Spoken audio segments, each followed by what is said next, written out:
Some football now. Dun Beholden missed out on the chance to return to the top of the Jamaica Premier League after going down 1-0 to nine-man Arnett Gardens at the Anthony Spaulding Sports Complex on Sunday. With the game just 9 minutes old, Arnett were out in front, with skipper Romeo Guthrie making it 1-0. Arnett were up a goal, but down a man in the 23rd minute when Anjuma Johnson was shown a straight red for unsportsmanlike conduct.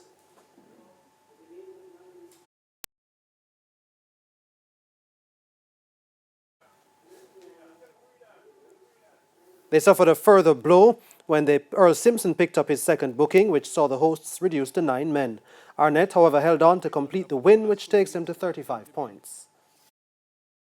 Plaguing us, One of our players, Damari Deacon, he had 2 broken ribs. He's out for the season. And I couldn't push these guys for the past 2 weeks now. We lost one against Vera and we drew against Montego Bay United. So to come back today, in spite of what we have, the injuries and things, the guys them fight hard.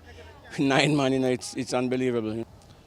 Can't be arguing about chances. We got more than 10 chances in the game. We're just not finishing today. Just one of those days. In Sunday's second game, Harbourview and Humble Lion ended 0-0.